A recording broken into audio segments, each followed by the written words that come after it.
Nous sommes plus de 90 à nous être inscrits pour participer, ce qui prouve que, vu les circonstances, se réunir, même en ligne, avait une grande importance pour chacun d'entre nous. Voilà en effet plus de 2 ans que nous n'avons pas pu nous rassembler. La pandémie nous a empêchés de fêter en 2020 les 25 ans d'association et il nous a été impossible d'organiser une rencontre physique en 2021. Les circonstances n'ont pas permis de nous réunir.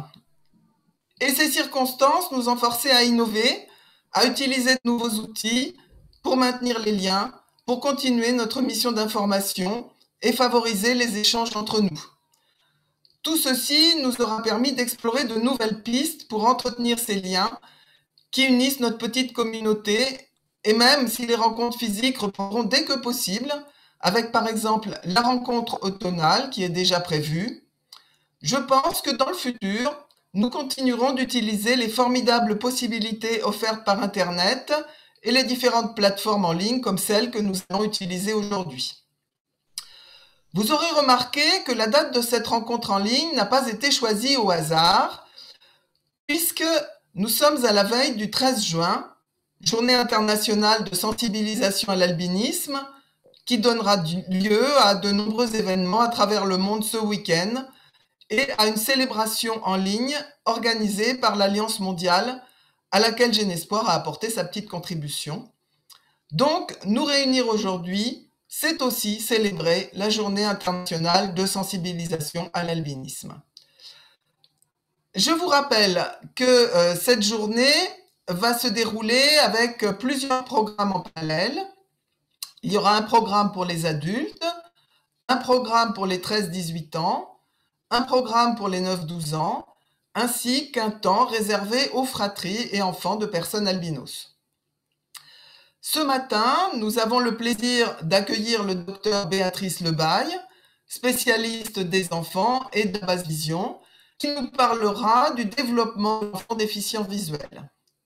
Ce matin également, Antoine Glixon, responsable des relations internationales de Genespoir, mais vous verrez qu'il a d'autres casquettes, nous parlera de la situation de l'albinisme dans le monde.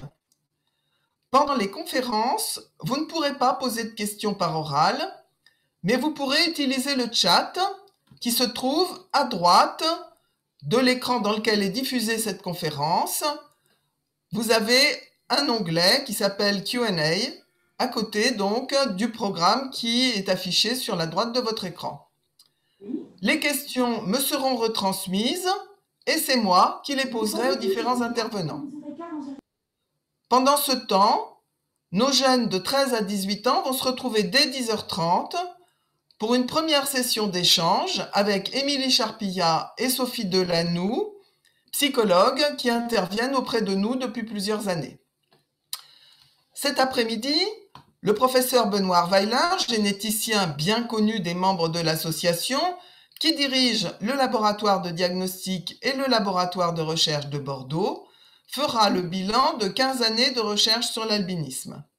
Suivront une table ronde sur la pratique sportive en situation d'albinisme et plusieurs groupes de parole auxquels vous participerez librement. Voilà pour le programme des adultes. Pendant ce temps, différentes activités sont prévues pour nos jeunes. Je ne vais pas décrire la totalité de cette journée. Vous pourrez consulter le programme en ligne sur la scène virtuelle. Nous avons, dans ce programme chargé, prévu quand même des pauses d'une dizaine de minutes entre chaque session.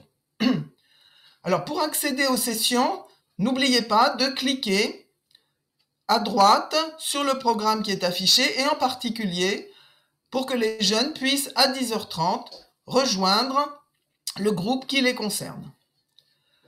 À 18h30, eh bien c'est le moment festif, nous sortirons les verres, les bouteilles, les gâteaux apéritifs pour l'apéro Gatherly.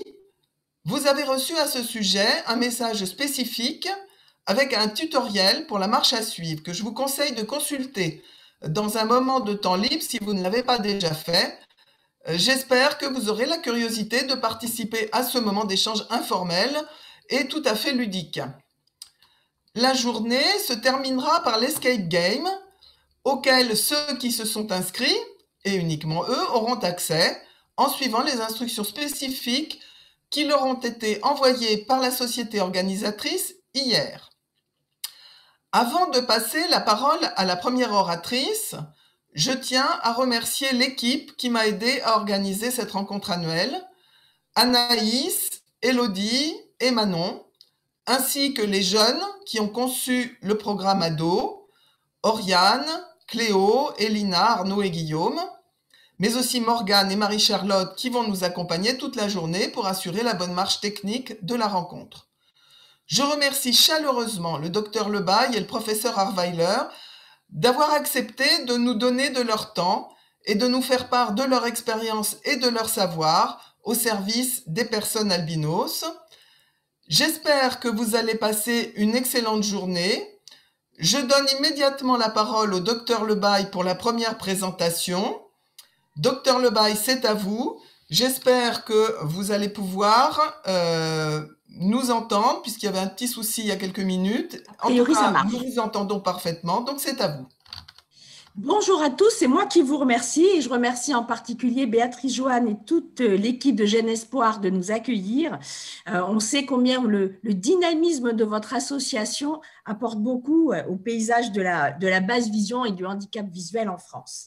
Alors, je vais essayer d'abord de lancer le partage d'écran. Bien sûr, ce n'est pas au début. Alors, on va se mettre en diaporama. Hop. Est-ce que vous le voyez? Moi, je le vois parfaitement. Je pense que dans ce cas-là, c'est retransmis à tout le monde. Super. Eh bien, donc, on va passer une petite vingtaine de minutes pour évoquer les conséquences de la déficience visuelle chez l'enfant. En préambule, et je pense que c'est le plus important, c'est de vous dire que je vais vous décrire plein de petites conséquences, effectivement, qu'a le trouble visuel sur le développement de l'enfant, mais surtout, gardez bien à l'esprit que ce n'est absolument pas systématique. Avec un petit peu de regard attentif, toutes ces conséquences de la déficience visuelle sont bien sûr évitables sans problème et c'est donc absolument pas un tableau très pessimiste que je veux vous présenter, mais au contraire vous dire que ça nécessite un peu plus de vigilance, mais c'est tout et qu'il n'y a surtout aucune conséquence qui est obligatoire ni rédhibitoire. Alors, une première petite diapositive ici, juste pour vous redéfinir ce qu'est la déficience visuelle en France. Vous savez que par rapport au MDPH, on applique actuellement la classification qu'on appelle la CIM-10 de la classification OMS. Si je vous ai mis ce tableau, ce n'est pas du tout pour vous rappeler toutes les définitions légales, c'est surtout pour vous dire qu'à partir de janvier 2022, normalement, l'OMS va appliquer une nouvelle classification internationale des maladies qui s'appelle la CIM-11 et qui pour nous va être très intéressante parce qu'au lieu de limiter la malvoyance à une acuité visuelle inférieure à 4/10, c'est-à-dire à partir de 3/10, eh bien, on va créer une classe supplémentaire qui prendra en charge les déficits neurovisuels, les troubles visuels non plus en dessous de 4/10, mais en dessous de 5/10. Donc, ça va énormément élargir le champ et surtout, ça va faire intervenir les baisses d'acuité visuelle également en vision de près. Donc, j'espère que cette classification qui est internationale va être aussi appliquée en France parce que ça va nous permettre d'élargir les possibilités de prise en charge des enfants déficients visuels, si les parents le souhaitent, dans des services spécialisés comme des CESAD ou des accompagnements scolaires. Je pensais que c'était important de vous le dire. Alors, quelle est la prévalence et quel est le nombre d'enfants déficients visuels en France? Là aussi, je vais être très rapide. En gros, les études actuelles considèrent environ un enfant sur 1000 serait atteint d'une déficience visuelle très sévère, c'est-à-dire qu'on exclut tous les enfants qui ont simplement un strabisme, qui ont simplement un port de lunettes. Et dans ces chiffres probablement sous-évalués, l'intérêt, c'est de voir qu'actuellement, le nombre des enfants déficients visuels, porteurs de handicap associés, on va voir après ce que c'est, augmente régulièrement. Alors, si je vous ai projeté cette diapositive, là aussi, c'est pour vous dire qu'on a très peu de chiffres très précis d'épidémiologie, de recensement des déficients visuels dans notre pays. Sachez que là aussi, normalement, en novembre 2022, un rapport des sociétés françaises d'ophtalmologie devrait sortir, ayant pour sujet la déficience visuelle, l'épidémiologie de la déficience visuelle, et en particulier chez l'enfant, qui sera piloté par le docteur Zalonghi de Nantes. Et donc, nous, on est un peu tous sollicités, hein, les ophtalmos impliqués. On espère surtout pouvoir vous fournir à cette date-là, enfin, quelques chiffres précis sur la répartition des déficiences visuelles en France. Alors, pathologie de l'enfant, en gros, les pathologies de l'enfant qui vont être source de déficiences visuelles vont être classées dans deux grandes catégories. Les déficiences visuelles isolées, dans lesquelles, bien sûr, on va retrouver, j'ai classé les albinismes, par exemple, hein, mais dans lesquels on va avoir toutes les dégénérescences rétiniennes, des rétinopathies pigmentaires, l'amorose congénitale de Leber, les maladies de Stargardt, etc., etc. On va dire que c'est la première grande cause de basse vision chez l'enfant. Deuxième grande cause de basse vision chez l'enfant, toutes les malformations congénitales, tout ce qui est malformation des globes oculaires, malformation de l'angle iridocornéen, ça sera un glaucome. Malformation d'un cristallin, ça sera une cataracte. Malformation du nerf optique, ça sera une atrophie optique, etc., etc. Donc, toutes, on va dire, les malfoutoses des yeux. Et puis, bien sûr, on a mis en troisième cause des albinismes parce qu'on constate dans nos services de soins actuellement que le nombre d'albinos a énormément augmenté, en particulier, on pense, par rapport au phénomène migratoire en raison de certaines familles en provenance d'Afrique en particulier. Déficience visuelle et handicap associés, je sais bien que ce n'est pas tout à fait le thème aujourd'hui, je voulais néanmoins signaler. Pourquoi? Parce que depuis 3 ans à peu près, on s'est aperçu que la première cause de déficience visuelle chez les jeunes et chez les enfants, ce ne sont plus les anomalies d'origine oculaire, mais ce sont les anomalies d'origine cérébrale et en particulier les séquelles de prématurité ou les affections néonatales, avec tous ces grands prémas, tous ces enfants qui ont eu des souffrances un petit peu à la naissance. Et je ne dirais pas qu'il y en a plus, mais on diagnostique de mieux en mieux toutes les autres maladies, en particulier ce qu'on appelle les maladies métaboliques, les maladies dégénératives. On ne va pas rentrer dedans, mais voilà, on porte beaucoup mieux des diagnostics de certaines maladies dégénératives sur lesquelles on diagnostique maintenant aussi beaucoup mieux les déficiences visuelles. Et enfin, on s'intéresse de plus en plus actuellement au lien qu'il y a entre la déficience visuelle et les troubles de la relation et de la communication qu'il peut y avoir chez certains enfants, en particulier dans des tableaux proches de l'autisme. Alors, déficience visuelle et enfants, il faut commencer par dire une chose, quelle est la place de la vue par rapport aux autres sens? Eh bien, il est primordial de bien noter que pour le fonctionnement sensoriel d'une personne qui n'est pas porteur de maladie, la vision, le sens visuel est le sens hégémonique. C'est le sens un peu prédominant qui va avoir tendance à écraser les autres sens, que sont l'audition, le toucher, etc., etc. Et donc, la mise en place de ce sens visuel va jouer un rôle très, très important dans la construction de l'enfant. Deuxième point très important, c'est que contrairement, par exemple, à l'olfaction, contrairement au goût, contrairement à l'audition, la vision chez le bébé est un sens qui n'est pas terminé. La maturation de la vision, la mise en place de la vision se fait en postnatal, chez le bébé, et elle s'acquiert grâce aux expériences visuelles répétées. C'est le fait de voir qui fait que l'on va mettre en place sa vision. Et ça, c'est extrêmement, extrêmement, extrêmement important parce que ça va nous expliquer toute l'importance que sont l'apport d'expérimentation concrète, l'apport d'expérience visuelle pour mettre en place la vision chez un enfant, même s'il est porteur de pathologie. Ce que l'on sait très bien, c'est que cette période de mise en place de la vision débute, bon, certes dès la naissance, mais va vraiment commencer à partir en gros du 4e mois. La période la plus, on va dire, la plus efficace, la plus sensible, en gros, ça va être vers 18 mois et ça continue à se mettre en place et ça diminue légèrement à partir de 7 ans, probablement jusqu'à 10 ans, mais il faut savoir aussi que l'expérience visuelle va pouvoir vous être contributive, vous apporter une notion de meilleure vision, pratiquement maintenant, on le sait, jusqu'à la fin de notre vie. On est capable d'acquis visuels très, très, très longtemps, même chez les personnes âgées.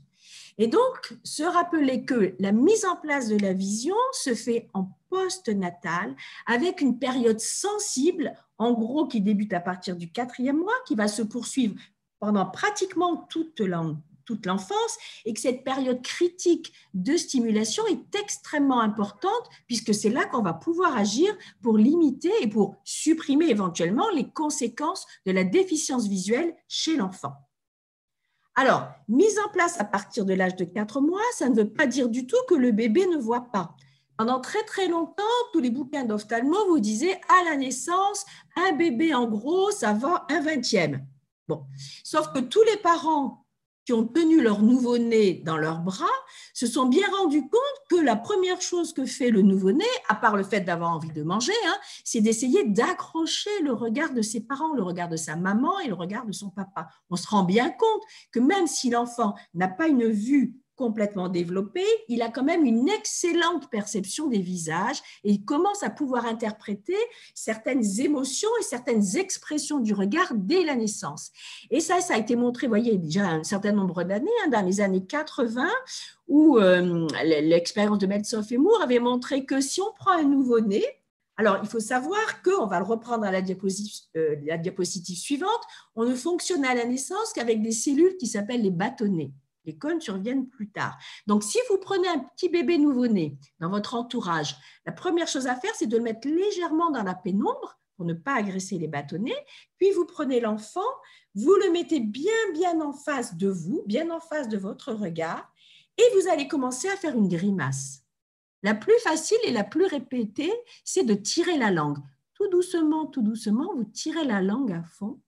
Et aux surprises, au bout de quelques secondes, les bébés, à peu près jusqu'à l'âge de 15 jours, 3 semaines, parfois jusqu'à 1 mois, eh bien, vous allez voir quoi? Vous allez voir le bébé qui se met à son tour à tirer la langue.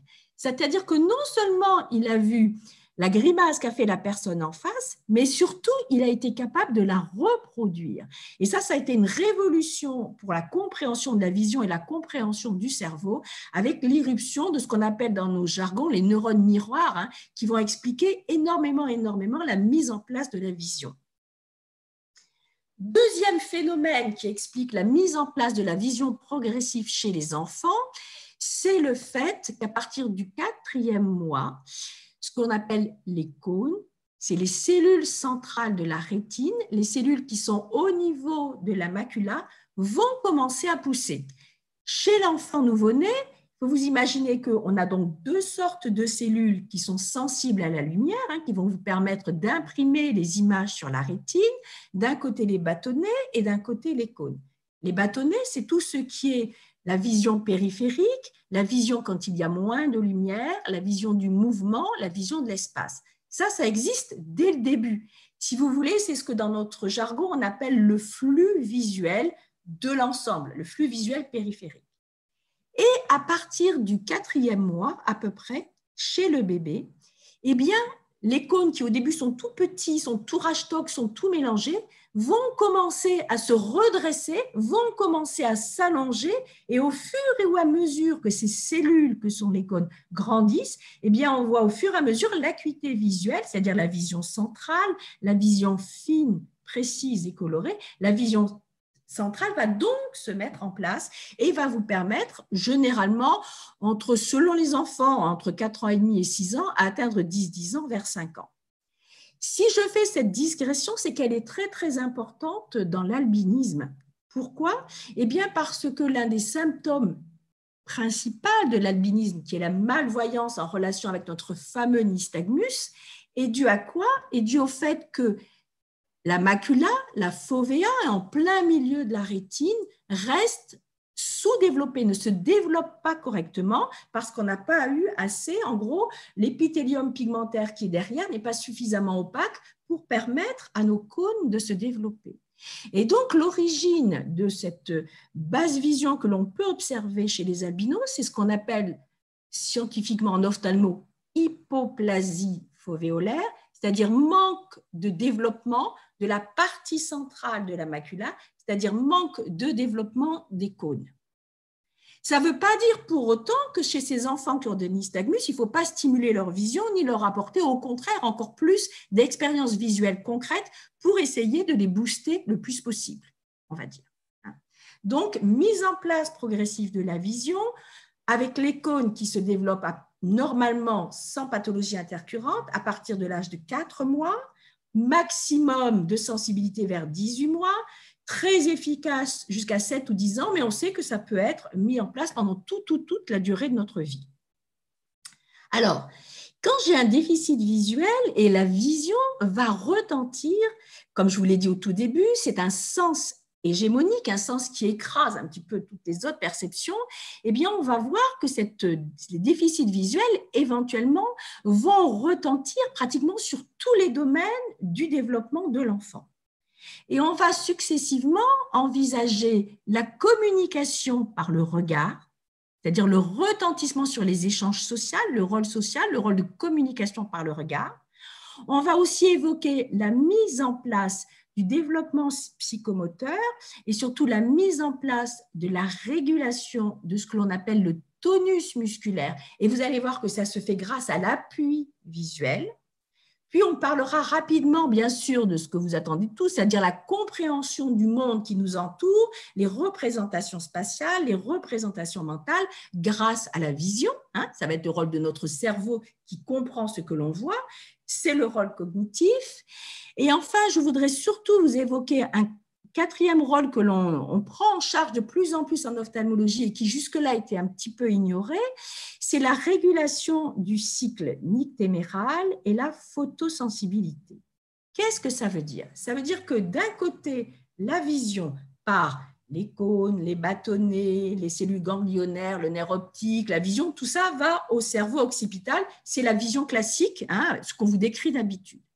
Ce qu'il y a de très important à comprendre, c'est qu'il y a à peu près une dizaine d'années, on a bien mis en évidence qu'il existait au niveau de la rétine des cellules ganglionnaires, qui ne sont pas liées à la voie principale qui va vous permettre de voir et de regarder, mais des cellules qui sont sensibles à la lumière, qui ne passent pas par les cônes, qui ne passent pas par les bâtonnets, mais qui vont directement aller dans certaines zones du cerveau et qui vont être responsables de deux phénomènes essentiels. L'un qui est ce qu'on appelle la régulation du cycle nictéméral, c'est-à-dire la régulation du rythme jour-nuit, c'est-à-dire qu'à partir d'une certaine heure le soir, vous savez, généralement vers 23 heures, quand le cerveau a été suffisamment sensible à la lumière, eh bien, il va déclencher la sécrétion de mélatonine, et c'est la sécrétion de mélatonine qui va vous entraîner le sommeil. Ça veut dire quoi? Ça veut dire que l'on sait maintenant très précisément l'importance qu'a le flux lumineux dans la journée, même chez certaines personnes en situation de cécité, puisque ça ne passe pas par la vision elle-même, mais l'importance qu'a le fait que les yeux reçoivent une certaine quantité de lumière pour pouvoir réguler ces rythmes jour-nuit. Et ça va être très important, en particulier chez certains enfants, chez certains petits-enfants déficients visuels qui vont avoir une petite perturbation de ce cycle nictéméral avec des difficultés d'acquisition du sommeil. Deuxième phénomène très important, c'est la photosensibilité. On sait très bien que ces cellules vont directement au cerveau et donc ne passent pas là aussi par les cônes et les bâtonnets. Ça veut dire quoi? Ça veut dire que même si vous êtes quelqu'un d'extrêmement déficient visuel, vous pouvez très bien être sensible à l'éblouissement. Vous pouvez très bien souffrir d'un excès de lumière et de le ressentir même si vous ne le voyez pas.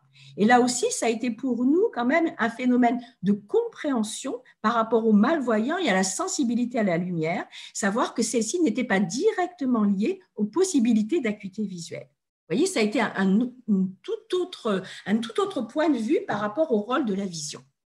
Donc, rôle de la vision dans le déclenchement du sommeil, aussi bizarre que ça pareil, et dans la sensibilité à la lumière. Alors, chez l'enfant que vous allez prendre en charge, dans le développement de l'enfant, donc la grande question, la problématique, c'est la déficience visuelle a-t-elle vraiment un impact sur le développement de l'enfant? Dans quel domaine et comment prévenir ses conséquences? Alors, je vous ai dit Premier rôle, le rôle de la communication, le rôle social. Ça existe dès les premières minutes de la vie. Quand l'enfant accroche le regard de son papa et de sa maman, c'est ce regard qui est chargé d'affect, et ça c'est très important à comprendre, c'est ce lien affectif qui se met en place par les parents, par l'entourage, qui par la suite va pouvoir nous déclencher, nous expliquer la mise en place de la vision. Donc, toute l'importance de ce lien qu'on établit au tout début avec notre enfant, pour établir après, par la suite, tout ce qui est communication non verbale, expression des émotions et comprendre comment se situe la personne qui est en face de vous. Là aussi, dans ce rôle de la communication, bien sûr, on va évoquer les difficultés d'apprentissage par imitation. Un bébé, quel qu'il soit, va apprendre par imitation en regardant. Bon, vous imaginez bien ce que ça signifie pour un apprentissage scolaire. Mais par exemple, le fait d'apprendre à mastiquer chez le bébé.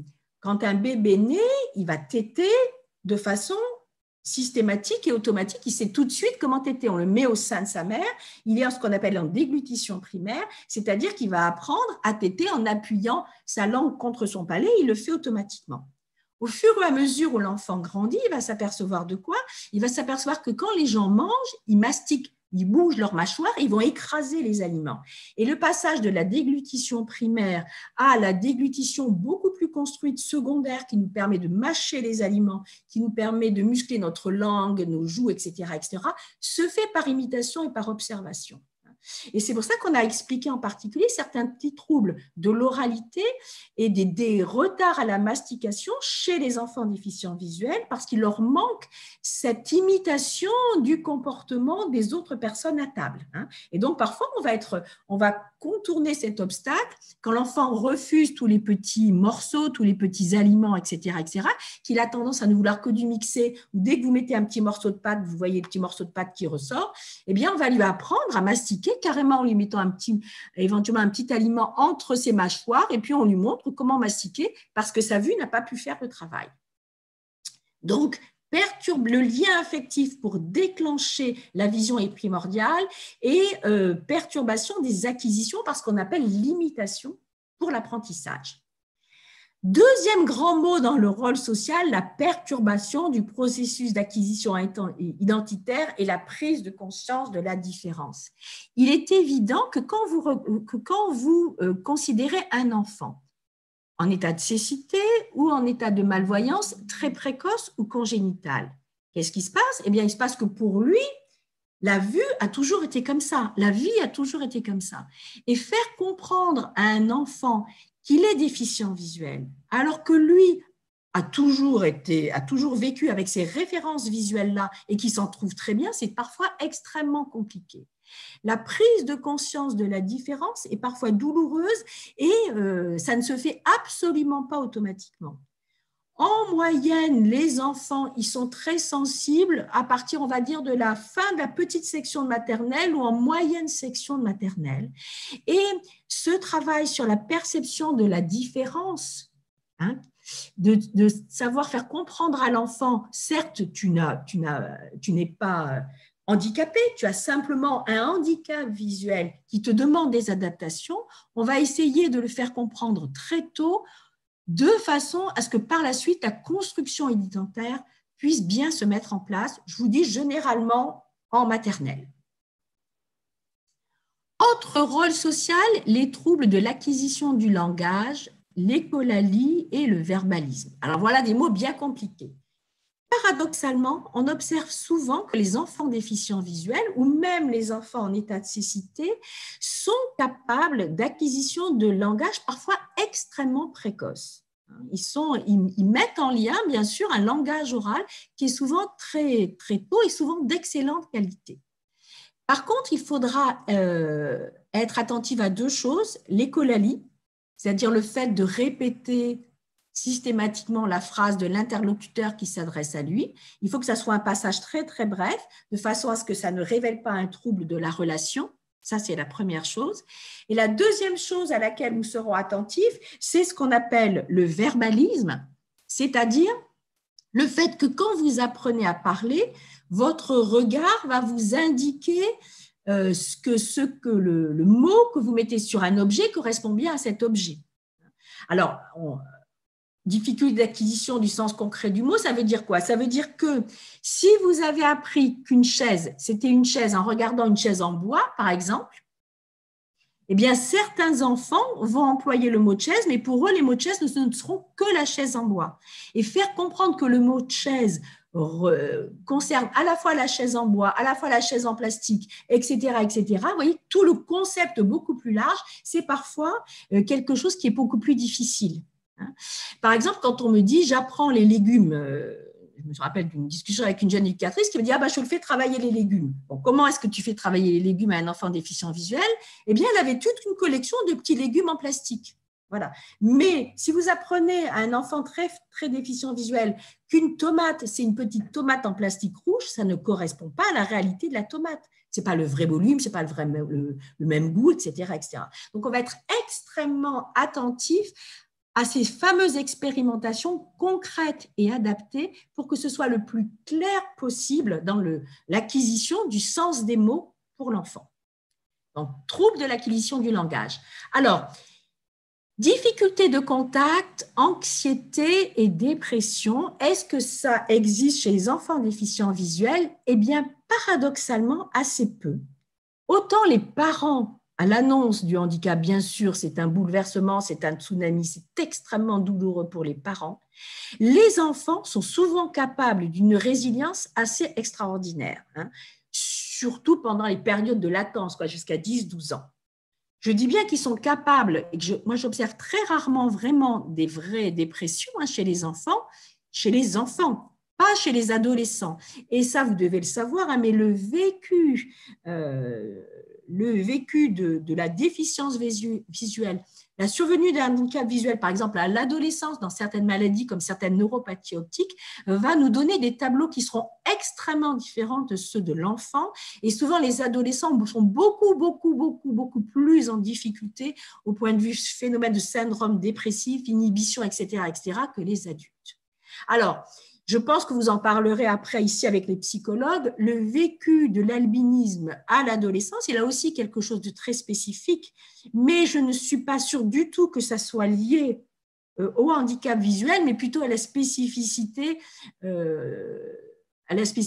clinique, voilà, à l'aspect esthétique, sur lesquels nous revendiquent beaucoup les adolescents et qui vous expriment d'ailleurs généralement très, très bien.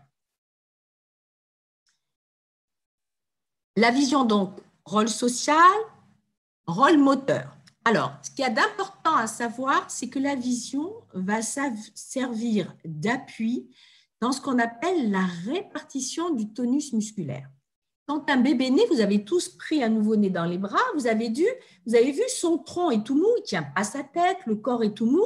Par contre, les bras et les jambes sont un petit peu hypertoniques, ils sont un petit peu ramassés, et puis vous voyez il a du mal à relâcher ses bras et ses jambes. Eh bien, c'est l'expérience visuelle, entre autres, avec le fait de pouvoir poser son regard, qui va renforcer les muscles du cou et permettre, entre autres, l'acquisition de la tenue de tête. Et puis, au fur et à mesure, la vision va vous permettre une meilleure répartition du tonus musculaire, c'est-à-dire qu'on va voir que le tonus du tronc se renforce, l'enfant tient sa tête, puis il est capable de se tenir assis, etc., etc. Et puis, on va voir que les bras et les jambes ont tendance à se relâcher, qui va commencer à pouvoir manipuler, à pouvoir attraper des objets, etc., etc., au fur et à mesure que le tonus musculaire se met en place dans les bras et dans les jambes. Qu'est-ce qu'on observe chez les enfants déficients visuels? On observe d'abord un retard, souvent un petit retard en tenue de tête, c'est-à-dire qu'une tenue de tête, normalement, on va dire que ça se fait vers 1 mois, et souvent il y a un petit retard à l'acquisition de la tenue de tête chez les enfants déficients visuels, mais rien de dramatique. Un retard dans notre jargon, ce qu'on appelle les niveaux d'évolution motrice, c'est-à-dire alors les psychomotriciennes ont des grands tableaux en disant à tel âge vous devez marcher, à tel âge, etc., etc. En réalité, le retard est extrêmement modéré et on a même des enfants aveugles complets qui marchent à l'âge tout à fait normal de l'acquisition de la marche. on a assez peu de retard dans l'acquisition de la marche. Par contre, ce que l'on voit, c'est que souvent, ils ont plus de difficultés pour enchaîner les postures. C'est-à-dire que quand je suis assis pour passer debout, eh ben, je mets un peu plus de temps. Ou quand je suis debout, j'aime bien rester debout. Je n'aime pas repasser à la position assise. Ça, c'est le premier point. Le deuxième, c'est que souvent, ils n'aiment pas trop les déséquilibres. Et donc, on va travailler énormément, vous savez, avec des gros ballons, essayer d'appréhender mieux les déséquilibres pour que les enfants s'y retrouvent. Là aussi, il n'y a aucune raison pour que quand ils soient bien pris en charge, on ait des altérations importantes du développement psychomoteur. Certainement pas. Ça va être des petits signes que l'on va rechercher tout simplement pour éviter qu'ils se mettent en place. Ça, c'est en gros pour les coordinations globales. Pour les coordinations fines, par contre, souvent, il y a un petit signe que l'on observe, c'est-à-dire qu'on va avoir souvent une perturbation de ce qu'on appelle donc la régulation tonique, c'est-à-dire la régulation du tonus musculaire, et en particulier, alors voilà, l'expression c'est extrémité distale des membres supérieurs, ça veut dire des mains, tout simplement, et que très souvent, chez les enfants déficients visuels, on va avoir, et on va le voir souvent en grande section maternelle ou au CP, on peut avoir des petits retards dans le tonus de la main, avec soit des mains trop molles, et bien, si bien que quand ils veulent écrire, ça s'inscrit à peine sur la feuille, ou au contraire avoir des crispations très importantes, si bien que quand ils écrivent, ils vont presque vous arracher le papier tellement ils appuient sur leur crayon, sur leur stylo. Et ces difficultés de contrôle du tonus de la main, ces difficultés de contrôle du geste graphique vont être extrêmement importantes à prendre en charge, bien sûr, pour pas qu'il y ait de retentissement sur les acquisitions scolaires. Alors, la phobie du toucher, ça va s'observer essentiellement chez les enfants qui sont les aveugles congénitaux, où vous n'avez absolument pas envie d'aller toucher quelque chose que vous ne voyez pas et que vous ne connaissez pas, avec ce qu'on appelle l'irritabilité tactile, c'est-à-dire qu'ils n'ont pas envie d'aller toucher tout ce que vous ne sentez pas. Là aussi, ce n'est pas quelque chose qui va disparaître spontanément, c'est travaillé par les ergothérapeutes ou les psychomotriciennes, et si c'est bien pris en charge correctement au bon moment, il n'y a aucune raison pour que cette phobie du toucher ou que l'irritabilité tactile persiste. Alors, un tout petit focus quant au rôle moteur sur des questions que l'on nous pose souvent, et d'un, les blindismes, et deux, les comportements un petit peu des enfants déficients visuels. Alors, qu'est-ce que les blindismes? Les blindismes, vous savez, c'est ces mouvements répétitifs, un peu stéréotypés que vont avoir certains enfants déficients visuels, avec soit un balancement pour avoir une stimulation vestibulaire, soit des mouvements de main un peu particuliers, etc., etc. Il est extrêmement important d'essayer de différencier deux choses qui sont complètement différentes. C'est d'un côté les blindismes, qui sont des stimulations, on va dire, sensorielles pour ce ressenti, et qui généralement vont survenir chez les enfants déficients visuels quand ils s'ennuient, quand ils ne sont pas occupés, etc., etc. Mais dès qu'on va leur donner une tâche à effectuer, donc on va les intéresser, vous allez voir que ces signes vont diminuer énormément. Il faut vraiment distinguer ces blindismes de blind, aveugle, des stéréotypies qui sont exactement les mêmes mouvements, mais qui vont être des phénomènes d'angoisse, qui vont être des phénomènes de variation des sens extéroceptifs, des variations des seuils, et qui, eux, seront des signes précurseurs de troubles de la relation, de troubles de la communication, voire de syndrome autistique. Il faut vraiment, vraiment faire la différence et ne pas avoir de confusion entre d'un côté les blindismes et de l'autre côté les stéréotypies. Et malheureusement, souvent, dans le vocabulaire actuel, que ce soit par même les médecins ou les psychologues, etc., on confond les deux. Or, ça n'a absolument pas la même signification clinique. Donc, bien faire la différence entre les troubles de la relation et de la communication et la déficience visuelle. Parfois, ce n'est pas évident. Ça, c'est quelque chose d'extrêmement important pour nous. Autre petit focus important, c'est les troubles du comportement. Eh bien, dans la majorité des cas, les enfants déficients visuels, ce ne sont pas des enfants tout gentils et tout calmes qui n'osent pas bouger, qui restent tranquillement assis au fin fond de la classe. Hein. Très souvent, ce sont des… Alors, ce n'est pas systématique, bien sûr, hein, mais très souvent, ce sont des enfants qui sont un surinvestissement verbal, c'est-à-dire que ça parle, ça parle, ça parle, ça parle. Quand vous leur demandez de faire une tâche ou quand vous leur demandez de faire quelque chose qui est un petit peu compliqué, souvent, ils sont très, très forts pour vous noyer le poisson, hein, et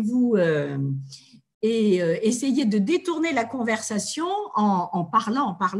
Hein. Ils ont souvent un surinvestissement verbal. Ça, c'est le premier point. Et le deuxième point, c'est que souvent, ce sont des enfants qui sont à la recherche de stimulation sensorielle et qui donc vont bouger dans tous les sens. Hein. La majorité des petits déficients visuels, vous les mettez en haut, vous l'avez observé, vous les mettez en haut d'un toboggan, ils vont adorer ça. Hein. Ce sont généralement des enfants assez remuants qui sont beaucoup plus dans l'action et dans le défoulement que des enfants qui vont rester très tranquilles dans leur coin. Hein. Ce sont souvent parfois des enfants un peu agités et moi je suis toujours très étonnée parce que chaque année on m'adresse 1 ou 2 enfants adressés par des CMPP, des enfants qui ont été diagnostiqués en école maternelle comme un peu trop actifs, trop agités, etc. On les envoie d'abord en CMPP. Personne n'a pensé, parce que c'est vrai que les délais de rendez-vous sont longs, hein, mais on n'a vérifié ni l'audition ni la vision, et on dépiste comme ça des déficiences visuelles qui devraient arriver d'abord en consultation ophtalmo, parfois avant d'aller voir les psychologues. Alors, éventuellement, je vous l'ai dit, un petit retentissement sur les développements psychomoteurs, surtout à cause des retentissements de la régulation du tonus musculaire. Hein. Donc, un développement psychomoteur qui peut être un petit peu plus lent, mais ce n'est pas du tout systématique. Et si l'enfant a été suffisamment stimulé, s'il a été se balader, s'il a eu suffisamment d'expériences concrètes, il n'y a aucune raison pour que ces troubles s'installent définitivement. Vraiment, j'insiste beaucoup sur ce point. Alors, rôle social, rôle moteur et rôle cognitif. Le déficit visuel n'a bien sûr aucun impact sur l'intelligence ou sur le QI, on n'en parlera même pas. On peut éventuellement avoir un petit retard de l'acquisition de la permanence de l'objet, hein, qui peut être généralement chez l'enfant déficient visuel un petit peu après 2 ans, après 24 mois, dû au fait que parfois l'enfant limite son monde existant juste à l'espace proche, juste à son espace de préhension. Hein.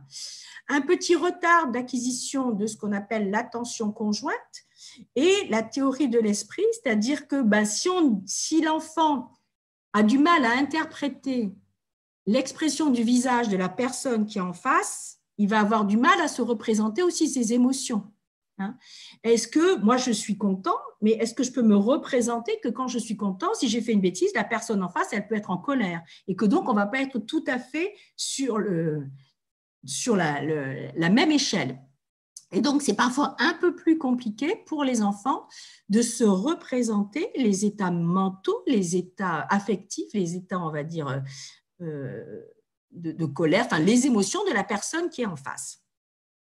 Autre chose extrêmement importante chez les enfants déficients visuels, c'est ce qu'on appelle l'élaboration de la représentation mentale de l'espace, des dessins, des formes et la constitution de la bibliothèque visuelle. C'est-à-dire que, si j'y vois même bien, vous imaginez bien qu'il faut que j'engrange quand même et que je me fasse ma bonne bibliothèque pour mettre le bon mot sur tous les objets. Hein. On en avait un petit peu évoqué le sujet avec le verbalisme dans les troubles de la parole. Là, j'ai trouvé très intéressant de vous mettre 2 dessins. Le dessin en haut, vous voyez la petite princesse ici qui est super détaillée, super colorée, etc. Eh bien, c'est fait par une petite fille qui avait moins d'un 20e, hein, avec un glaucome. Alors, vous voyez, il a déjà un certain âge, hein, 2003. C'est une grande jeune fille maintenant qui fait des études supérieures. Et même en état de cécité légale, elle a été capable de me faire un super dessin coloré. Et ça, bien sûr que cela va énormément perturber, je me rappelle l'enseignante en particulier, à qui j'expliquais qu'elle était en cécité légale et qui était capable, alors que l'enfant, en vision tout à fait centrale, était encore capable de faire des dessins de ce type-là en vision de très près. Le dessin d'en dessous, c'est par Germano, qui lui est un aveugle complet, c'est-à-dire qu'il n'a plus aucune perception depuis l'âge de 6 ans. Et donc là, c'est un dessin qu'il avait fait vers l'âge de 8 ans. Et vous voyez que même en état de cécité complète, il avait encore suffisamment de souvenirs de la mémoire, des dessins qu'il faisait.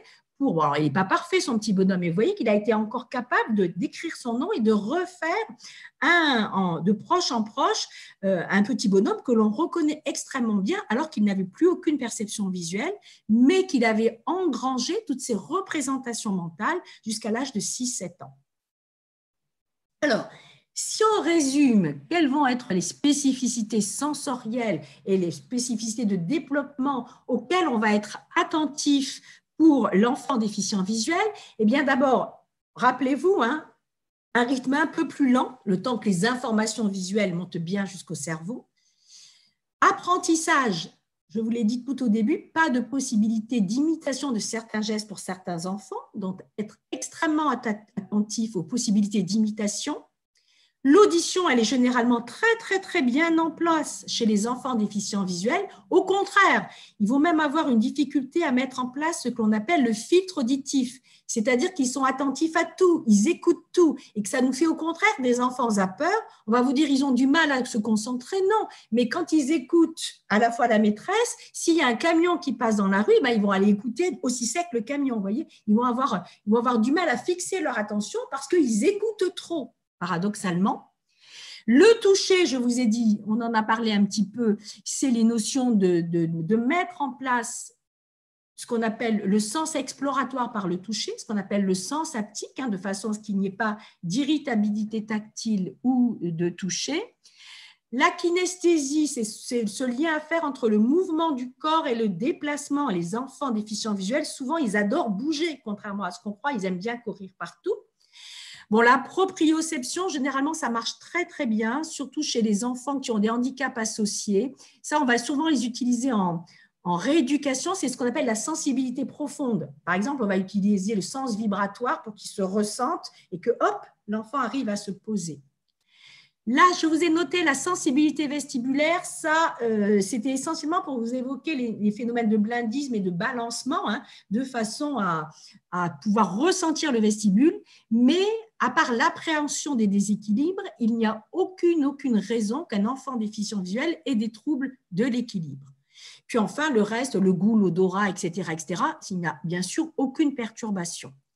Chez les enfants aveugles congénitaux, on parle de plus en plus actuellement d'étudier le sens des masses et l'écholocation, qui sont en rééducation visuelle extrêmement utilisés, en particulier dans les pays d'Europe du Nord. Et vous allez être très surpris, par exemple, quand vous allez dans certains pays comme la Suède ou le nord de la Belgique, etc., vous allez voir des déficients visuels complets qui se déplacent avec une canne et qui vont accompagner leur mouvement de canne de claquements de langue un peu caractéristique, ce qui leur permet de prendre des repères sonores assez particuliers. Et j'avoue qu'au point de vue physiologique, pour comprendre comment ça marche, c'est assez bluffant. J'espère vous avoir expliqué toutes ces conséquences éventuelles, et je dis bien éventuelles, en insistant sur le fait que pour les parents, pour l'entourage, le plus important, c'est de surtout ne pas mettre les enfants sous cloche et de les favoriser avec des expérimentations concrètes répétées. Il faut les faire jouer, il faut les faire participer à la vie de la maison, il faut aller les faire promener, il faut les faire toucher à tout, de façon à ce que c'est avec le maximum d'expérience, toute bête, les expériences de la vie de tous les jours que les enfants n'auront absolument, on va minimiser au maximum toutes les conséquences de la déficience visuelle. Et cela va nous permettre de déterminer quoi? De définir à la fois le profil sensoriel. Est-ce que votre enfant est visuel prépondérant? C'est-à-dire, est-ce que c'est la vue qui apporte le maximum d'informations? Est-ce que l'enfant est visuel dépendant? C'est-à-dire qu'il est un petit peu entre les deux mondes, il est malvoyant profond, mais il n'est pas aveugle complet. Et la vue, parfois, va lui apporter moins d'informations que l'audition, par exemple, mais il va quand même utiliser sa vue, c'est entre deux mondes. Ou bien est-ce que votre enfant a basculé sur les sens compensatoires? Tout sera observé et par les parents et par les services de soins, et on le fera toujours, bien sûr, en respect avec les différents processus de maturation cérébrale. Donc, en conclusion, j'espère, j'ai été un petit peu longue, bien sûr, en conclusion, pas de retentissement inéluctable, certainement pas chez l'enfant. La prévention des troubles, bien sûr qu'elle va exister, hein, bien sûr, et tout ça, c'est tout simplement en offrant à l'enfant un espace d'expérimentation concrète la plus importante possible, c'est-à-dire tout simplement en se disant, je suis parent, c'est moi qui connais le mieux mon enfant, je sais ce qui lui plaît, ce qui lui plaît pas, et à partir de là, je l'accompagne au mieux en multipliant toutes les expériences de la vie courante. Je vous remercie. C'est moi qui vous remercie, docteur Lebaille, pour cette conférence absolument passionnante. Voilà, on a déjà quelques réactions justement sur l'intérêt qu'ont trouvé les membres à votre présentation, et même certains se demandant est-ce qu'on aura des traces de tout ça. Donc comme je vous l'avais demandé et comme vous nous y avez autorisé, cette conférence est enregistrée, donc elle pourra être revue. On la diffusera sur la chaîne de l'association et ainsi les gens pourront en prendre connaissance.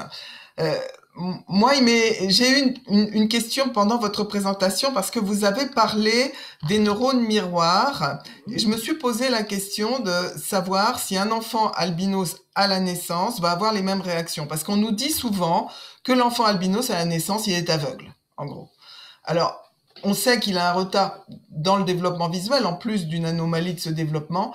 Mais est-ce que finalement, alors qu'il a peut-être déjà des bâtonnets, est-ce que déjà il manifeste ces réflexes-là? Eh ben, j'aimerais bien le savoir.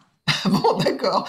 Le problème, c'est qu'il faudrait faire des tests. Il n'y a pas eu d'études dessus, on a très peu d'études là-dessus. Et en tout cas, moi, j'en sais rien. Alors que je vois des... Le problème, c'est que je suis beaucoup d'enfants albinos dans le cas des César, mais souvent, mes enfants tard, mes enfants, ils ont 5-6 mois, voilà. Et donc, il faut observer ça chez l'enfant nouveau-né, et le maximum de réponse, c'est jusqu'à l'âge de 15 jours. Et c'est pour ça que je décrivais tout à l'heure. J'ai pris un tout petit peu de temps pour décrire un petit peu l'expérience. Si des parents d'enfants avaient... voilà. Il faut essayer pour le voir. Moi, je peux vous dire que chez les enfants sans déficit visuel, moi, je l'ai fait sur tous mes petits-enfants, ça marche à tous les coups. Hein. Il faut simplement bien mettre la pièce dans la pénombre. Mais a priori, je ne vois pas pourquoi les enfants n'auraient pas de neurones miroirs. Oui. Vraiment au niveau de l'hypothalamus, c'est vraiment au niveau cérébral. Hein. Mais est-ce que tout compte fait, ça ne pourrait pas être un test qui est fait dès la naissance? Alors, c'est vrai qu'on fait les tests qui se font en maternité, ce sont des tests essentiellement, vous avez vu, avec l'œil de bœuf, hein, pour voir s'ils ont les poursuites et les saccades. Après, effectivement, ça n'est pas fait dans les maternités. Parce que... Moi, j'en parle aux sages-femmes, mais ce n'est pas fait dans les maternités. Ce n'est pas dans les recommandations de l'ARS, en tout cas. Voilà, nous diffusons aux membres qui nous contactent, aux parents de jeunes enfants, ce que j'appelle les parents de fraîche date, une mallette qui contient un certain nombre de conseils justement pour la stimulation visuelle, et en particulier des grilles. Nous avons essayé un petit peu de reproduire ce qui a été fait dans le cadre du bébé vision par le professeur Vital Durand, avec des grilles. Alors nous, on a pris simplement une grille noire et blanc pour la poursuite, mais évidemment, les gens qui nous contactent ont des enfants qui sont déjà plus âgés, et on est plus dans un essai de stimulation de l'enfant qui présente déjà un nystagmus, parce que c'est souvent à ce moment-là qu'il y a une recherche de l'origine de ce problème. Une partie des enfants sont bien sûr diagnostiqués à la naissance, car leur apparence physique et l'hypopigmentation de leur œil est telle que c'est visible, mais d'autres, ça n'est pas le cas. Et d'ailleurs, à propos de ce nystagmus, finalement, vous n'en avez pas parlé dans votre présentation. Et un tout petit peu, quand j'ai évoqué... voilà. Oui, oui. Et donc, c'est quelque chose qui inquiète beaucoup les familles, qui inquiète beaucoup les professionnels aussi, qui sont pas des spécialistes de la déficience visuelle. Et donc, la question est comment fixer finalement avec un nystagmus? Alors, ce qu'il faut bien comprendre, c'est quand il y a un nystagmus, l'enfant ne voit pas, et d'ailleurs, ils ont dû vous le décrire, hein, l'enfant ne voit pas le monde bouger. Vous vous en rendez compte, hein. Vous avez vu comme le nystagmus est fluctuant selon l'état d'anxiété, selon etc., etc. Vous avez vu, il se déclenche, il ne se déclenche pas. Ça, c'est le premier point. C'est l'enfant ne le perçoit pas, le nystagmus. Pourtant, on va lui dire, hein, tes yeux bougent, mais comment ça se fait? Ça, c'est le premier point.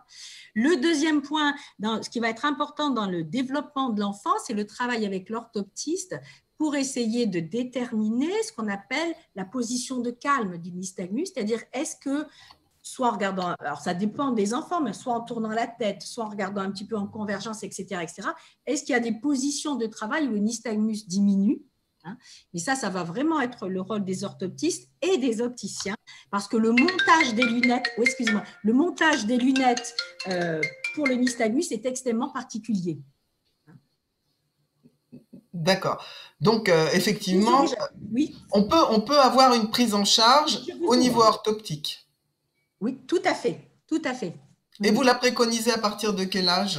Ah, mais moi, je mets en place le suivi en psychomoteur à partir de l'âge de 5-6 mois et le suivi en orthopsie, on peut commencer à 1 an, 18 mois, très petit. D'accord. Mais malheureusement, enfin, ça se fait par le cadre des S3AIS ou des structures un peu comparables. Ça peut se faire en libéral, hein. Certaines ophtalmos, certaines orthoptistes. Je m'excuse, j'ouvre la porte. Excusez-moi. Je vous en prie, je vous en prie.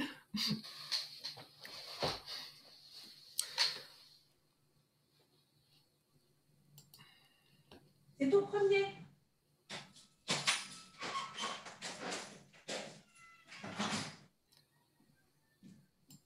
Voilà, alors pour l'instant, nous n'avons pas de questions. Bon, de toute façon, la présentation que vous avez faite, Docteur Lebaille, était vraiment extrêmement complète et elle a passionné tout le monde, Désolée, je pense, autant que moi. Voilà. Donc, il y a des réactions avec des félicitations. Hein, bravo pour cette présentation qui montre l'importance de l'accompagnement des familles dès le départ, à la naissance. Et nous, effectivement, c'est ce qu'on essaye de mettre en place. Malheureusement, c'est pas toujours le cas. Un certain nombre de familles sont un peu laissées dans la nature. Voilà, donc on a plutôt des questions. On a une question sur le montage particulier des lunettes pour le nystagmus. Alors, vous n'êtes peut-être pas opticien, mais en tout cas, vous avez certainement il y a des opticiens spécialisés là-dedans. D'accord, il faut prendre donc un opticien spécialisé là-dedans. Si vous regardez par curiosité, il y a eu récemment une conférence d'Optique 2000 en particulier. Alors, ce n'est pas pour leur faire de la pub, hein, mais ils ont fait toute une série de formations pour les opticiens sur les déficiences visuelles et l'enfant. Et il y avait tout un chapitre sur le montage des lunettes avec le nystagmus. D'accord. Donc, est très intéressant. Si vous pouviez éventuellement, si on ne le trouve pas, nous donner les coordonnées de cette présentation. Je vais malheureusement être obligée d'interrompre la discussion passionnante que j'ai avec vous parce que on a une deuxième partie en matinée de présentation avec Antoine Glixon qui va maintenant nous parler de l'albinisme dans le monde. Donc, c'est lui qui va maintenant faire le partage d'écran. Donc, je pense qu'il faut que je vous dis au revoir à tous et merci. Voilà, c'est nous qui vous remercions. Et je vous dis à très bientôt, parce que je crois que vous pourrez nous rejoindre à d'autres moments. J'espère. Au revoir. Voilà. Au revoir. Merci. Antoine, c'est à toi. Donc, c'est à moi. Eh bien, bonjour à tous. Je partage mon écran. Et avant de commencer, je ne sais pas si ça a été précisé tout à l'heure, je ne sais pas si c'est clair pour tout le monde, mais il est possible de poser des questions sur la scène virtuelle. Ça se trouve à droite de l'écran. Je crois que ça s'appelle Q&A, QA si vous préférez en français. Donc, n'hésitez pas à en poser tout au long de la présentation. Il n'y a pas besoin d'attendre la fin pour poser des questions. Donc, voilà, je suis très content d'être parmi vous aujourd'hui. Bien sûr, j'aurais préféré, comme tout le monde, pouvoir faire cette présentation, pas à travers mon ordinateur, mais en étant face à vous dans une salle. Néanmoins, c'est mieux que rien. Ça fait bien longtemps qu'on n'a pas pu échanger et bien longtemps que je n'ai pas pu vous parler de l'albinisme au niveau international, au niveau mondial, puisque si vous ne le savez pas, c'est un peu le cœur de mon sujet. Donc, justement, pour ceux qui ne me connaissent pas encore, donc je m'appelle Antoine Glixon, je suis né en 1983. Actuellement, j'habite à Paris. Comme vous voyez sur cette photo, peut-être que vous ne le voyez pas bien, donc je vous la décris. Ce sont 3 enfants blondinets. Moi, je suis au milieu. Il y a mon frère qui est à gauche et ma sœur qui est à droite. Donc, vous l'aurez compris, on est tous les 3 albinos. J'ai une formation d'ingénieur en génie civil. Je suis membre de Genespoir avec toute ma famille depuis 1998 et plus précisément, depuis 2010, je suis membre du CA de Genespoir. Peu de temps après, j'ai rejoint le conseil scientifique de Genespoir et globalement, depuis 2010, je suis en charge de développer les relations internationales de l'association. C'est dans ce cadre-là que j'ai développé un projet qui s'appelle Albinism Europe, dont je vais vous parler juste après, qui est un réseau que j'ai coordonné jusqu'en 2018. Pardon. Et puis, beaucoup plus récemment, et bien sûr, j'en parlerai aussi dans cette présentation, je me suis impliqué dans un autre projet qui est celui de l'Alliance mondiale de l'albinisme.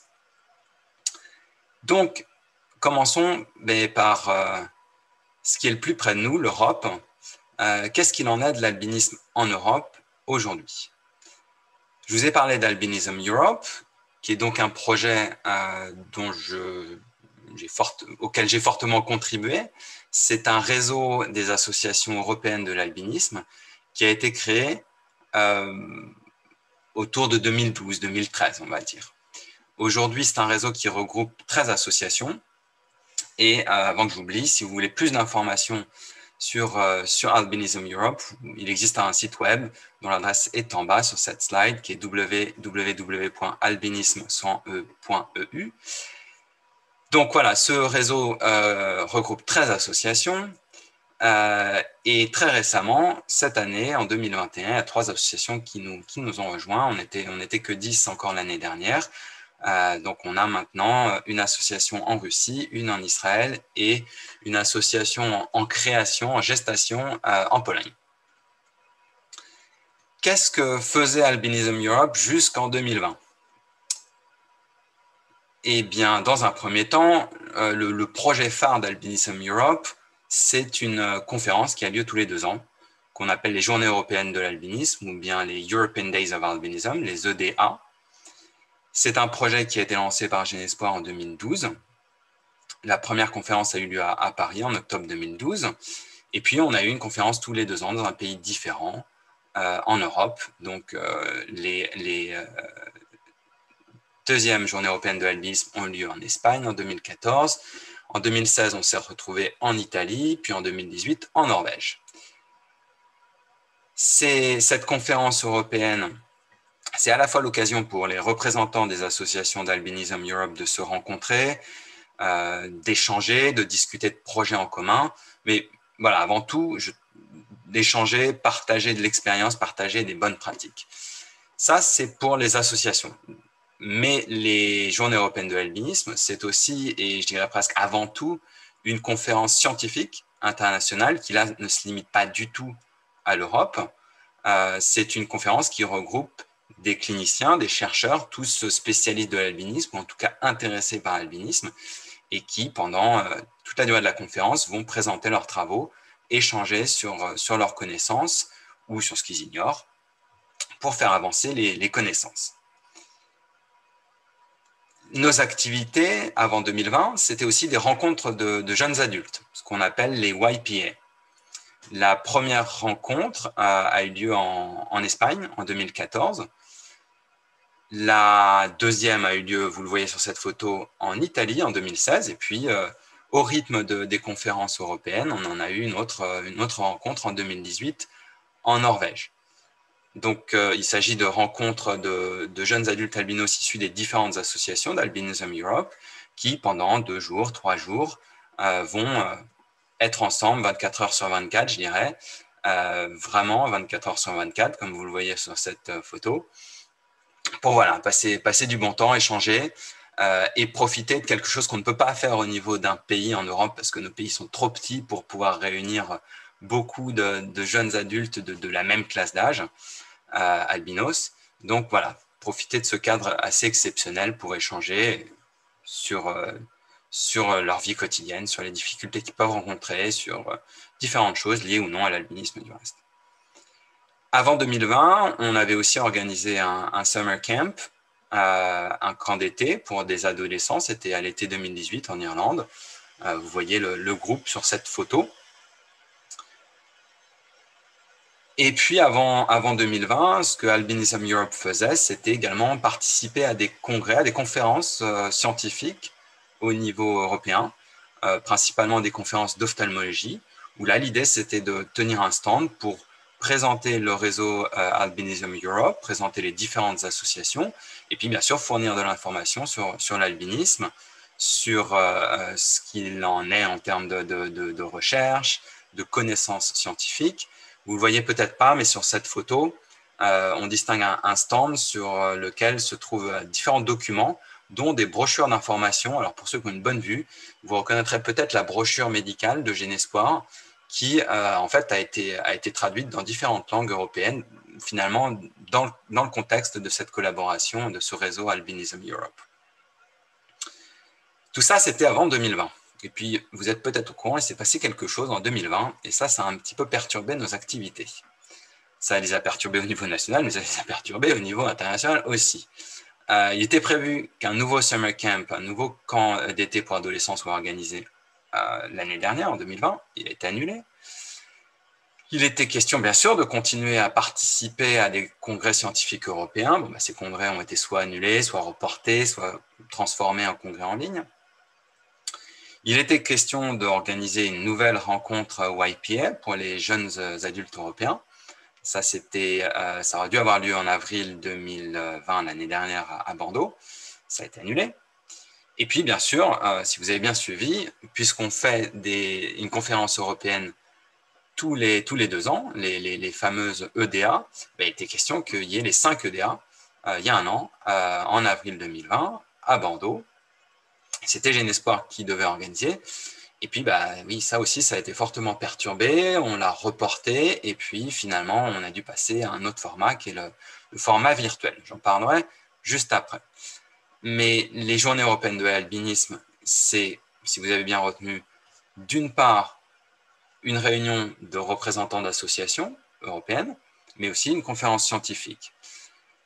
Pour ce qui est de la réunion des associations, on a longuement attendu que les choses évoluent, se calment, et puis finalement, on s'est rendu à l'évidence que pour faire quelque chose, il valait mieux privilégier le format virtuel.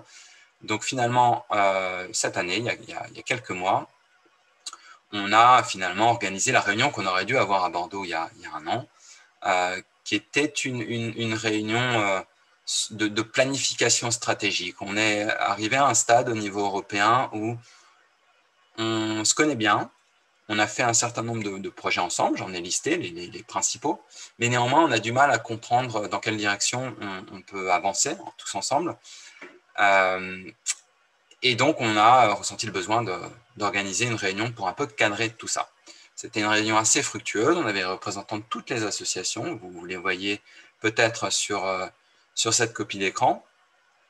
Donc voilà, c'était très fructueux, mais en même temps, il y a une réalité, et je suis obligé de la partager avec vous, qui est que Albinism Europe aujourd'hui est un peu en pause, pour la bonne et simple raison que c'est un réseau qui est constitué d'associations qui font toutes plus ou moins la même taille que Genespoir, qui donc sont des petites associations qui manquent fortement de moyens, et donc qui n'ont pas en fait réellement de ressources disponibles pour développer ce réseau européen. Donc ce réseau européen, il est un peu en pause et il manque d'un leader pour l'animer. Ça, c'est pour la réunion des associations, puisqu'on est en train de parler, encore une fois, des journées européennes de l'albinisme, cette conférence qu'on organise tous les 2 ans.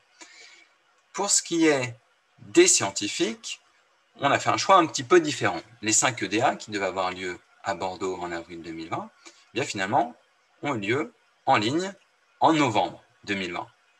Et pour la première fois, Genespoir s'est mise à l'organisation de conférences en ligne. Vous le voyez peut-être sur ces copies d'écran, la plateforme qui a été utilisée ressemble furieusement à celle qu'on utilise aujourd'hui.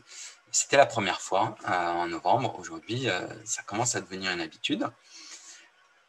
Cette conférence a duré donc 4 jours. Quelques chiffres. On a eu 234 participants, ce qui, je vous le dis, est exceptionnel par rapport au nombre de participants qu'on avait avant dans nos conférences en présentiel, puisque à Bordeaux, en avril 2020, si la conférence avait eu lieu, on attendait à peu près 65 participants scientifiques. Là, on a eu 159 scientifiques, puis on en a profité, puisque c'était en ligne, pour vraiment ouvrir un peu plus largement cette conférence. Elle était donc ouverte aux représentants d'associations. On avait 51 dirigeants d'associations qui représentaient 36 associations différentes. Et puis, par ailleurs, des gens peut-être parmi vous ont participé en tant que simple auditeur à cette conférence. Donc, cette conférence a eu lieu pendant 4 jours. On a eu 8 sessions avec un total de à peu près 20 heures de programme. On a eu 44 orateurs venus de beaucoup de pays différents. Au total, on avait 41 pays représentés dans cette conférence. Donc, un vrai succès qui va avoir bien sûr une suite. C'est un projet, cette conférence européenne, qui prend de l'ampleur et qui dépasse vraiment aujourd'hui très largement le cadre européen, à tel point qu'il a été décidé de transférer l'organisation de cette conférence à l'Alliance mondiale, dont je vous parlerai un petit peu plus tard, et puis de changer le nom pour refléter vraiment ce caractère international. Donc on ne parlera probablement plus d'EDA, mais peut-être plus de IDEA, pour International Days of Albinism. Quand aura lieu la prochaine conférence? Probablement l'année prochaine. Est-ce qu'elle sera virtuelle ou hybride? Ça, si vous avez la réponse, dites-le moi, parce qu'on n'en sait trop rien. On va revoir un peu le comité scientifique qui organise la partie scientifique de cette conférence pour mieux refléter le caractère international, toutes les sensibilités des différentes régions du monde, et puis un peu plus couvrir vraiment toutes les composantes scientifiques de l'albinisme. L'objectif de cette conférence, ça va rester d'améliorer bien sûr les connaissances de l'albinisme et d'améliorer l'offre thérapeutique. Mais l'objectif qu'on souhaite aussi développer, c'est vraiment de promouvoir l'accès à ce qu'on appelle les meilleurs standards de soins de santé dans toutes les régions du monde. L'idée étant que peut-être qu'en France et dans d'autres pays occidentaux, on a accès à ce qui se fait de mieux. Donc du coup, ce qui nous intéresse dans cette conférence, c'est de parler de choses qui n'existent pas encore, vraiment de recherche, de développement de nouvelles solutions thérapeutiques. Il ne faut pas oublier que dans beaucoup de pays du monde, beaucoup de régions du monde, je dirais la majorité, le problème des personnes albinos, c'est surtout d'avoir accès à ce qui existe. Donc, l'idée, ce sera aussi de parler de ça, de comment mieux donner accès partout dans le monde aux différents soins qui peuvent déjà exister. Toujours un peu sur cette composante médicale de l'albinisme, et bien sûr toujours pour ce qui est de l'international, puisque c'est bien l'objet de cette présentation. Ce qui a pu évoluer ces derniers temps pour Genespoir, c'est vis-à-vis de la prise en charge des formes syndromiques d'albinisme, et beaucoup plus concrètement, le rapprochement de Genespoir avec une association qui s'appelle le HPS Network. Donc, je vous en dirai un petit peu plus. Le HPS Network, c'est une association américaine qui a été créée en 1993, donc à peu près au même moment que Genespoir, mais qui a ceci de spécifique qu'elle est vraiment dédiée au syndrome d'Hermansky-Pudlak, qui est la principale forme syndromique d'albinisme. C'est une association donc basée aux États-Unis, mais qui a vraiment pour ambition d'avoir une portée internationale, d'être l'association de toutes les personnes concernées par les formes syndromiques d'albinisme, au niveau international, quel que soit le pays. Alors, petite spécificité, cette association a une antenne à Porto Rico. Pourquoi Porto Rico? Certains le savent, parce qu'à Porto Rico, il y a un isolat génétique qui fait qu'il y a une prévalence, un taux de personnes porteuses du syndrome d'Hermansky-Pudlak qui est extrêmement élevé, et donc qui justifie l'existence de cette antenne.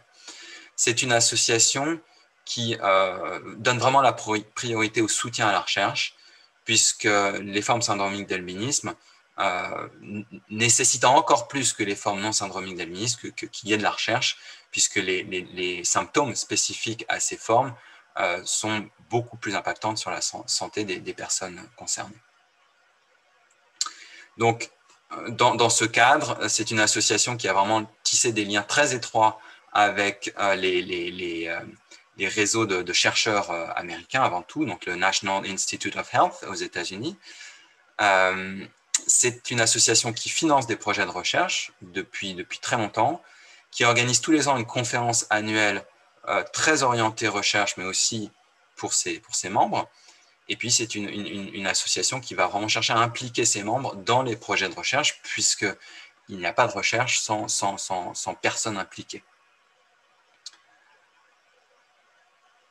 Excusez-moi. Donc, pour en venir à mon propos, cette association Genespoir a vraiment cherché à entrer en contact et à développer des relations avec cette association, puisque des personnes concernées par des formes syndromiques d'albinisme, il en existe partout dans le monde.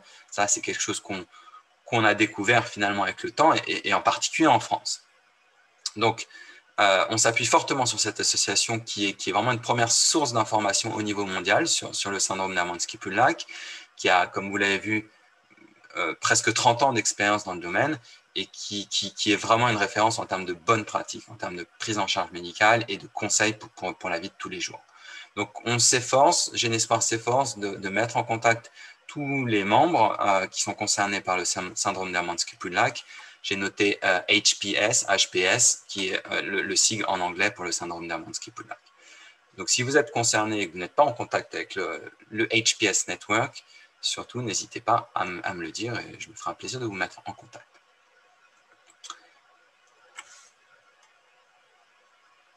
Je poursuis toujours sur ces relations avec le HPS Network.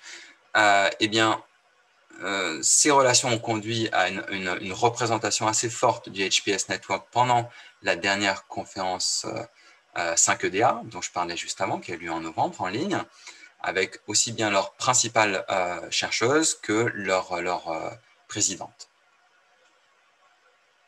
Et puis, inversement, Genespoir a été invité à participer à la conférence du HPS Network qui a eu lieu, je crois, fin mars 2021, donc il y a quelques mois. J'ai personnellement participé à une session qui s'appelait HPS Global Community Network, donc le réseau de la communauté mondiale du syndrome d'Hermansky-Pudlak, qui est vraiment un projet qui se lance juste. Donc le HPS Network, aujourd'hui, cherche vraiment à développer sa composante internationale pour créer un vrai réseau au niveau mondial dédié aux formes syndromiques d'albinisme, particulièrement pour ce qui est de la recherche, mais pas que. Donc, voilà, j'ai eu la possibilité de présenter le syndrome d'Hermansky-Pudlak en France, l'expertise de Genespoir dans ce domaine, et puis de réitérer notre engagement à leur côté.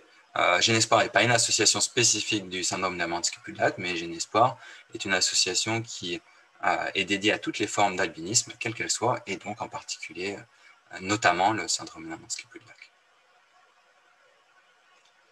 Voilà, j'ai parlé beaucoup de sujets scientifiques, mais l'albinisme, ça n'est pas que ça, comme vous le savez. Il y a notamment une composante extrêmement importante qui s'est fortement développée au niveau international ces dernières années, c'est l'aspect droit de l'homme. Puisque dans beaucoup de pays du monde, de par leur albinisme, les personnes albinos vont être victimes de non-respect des droits de l'homme, qui peuvent commencer par des choses assez communes, de la stigmatisation légère, mais qui peuvent aller beaucoup plus loin jusqu'à, et je pense que vous le savez tous, dans certains pays, en particulier des pays d'Afrique, jusqu'à une réelle persécution. Donc dans ce contexte-là, l'ONU a été sollicitée il y a une petite dizaine d'années, et puis grâce à l'action de différentes ONG, de différents défenseurs de la cause albinos, eh bien, il y a des résolutions qui ont été prises par l'ONU, par l'Assemblée générale de l'ONU, spécifiquement pour l'albinisme. Quelques dates clés, quelques résolutions clés. La première, c'était le 13 juin 2013, où l'Assemblée générale de l'ONU appelle à la prévention des attaques et de la discrimination envers les personnes albinos. C'était en 2013. En 2014, on a la création de la Journée internationale de sensibilisation à l'albinisme, qu'on appellera en sigle GISA, qui a lieu tous les 13 juin. Et vous vous en doutez, on en reparlera puisque c'est demain.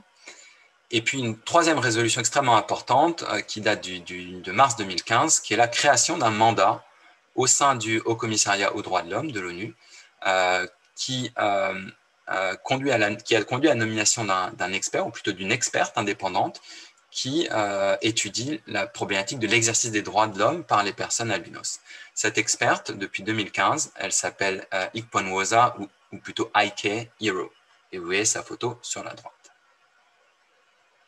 Qu'est-ce que Ikponwosa ou IK Hero a fait dans le cadre de son mandat? Beaucoup de choses, mais ce qui est obligatoire dans le cadre de son mandat, c'est tous les ans de réaliser des visites de pays. L'objectif de ces visites étant de faire un état des lieux de la situation et de faire des recommandations au gouvernement des pays concernés. Donc j'ai listé ici les différentes visites qui ont eu lieu. En 2016, il y a eu 2 visites, une au Malawi et une autre au Mozambique. Puis en 2017, Heike Hiro est allé en Tanzanie, au Fidji, 2018 au Kenya, et puis 2019 en Afrique du Sud et au Brésil. Toujours dans le cadre de ce mandat, Heike Hiro a l'obligation tous les ans de présenter deux rapports, un à l'Assemblée générale des Nations unies, l'autre à la Commission des droits de l'homme des Nations unies. Je ne vais pas rentrer dans le détail, je vous ai listé ici l'ensemble des rapports qui ont été présentés de 2016 à 2020.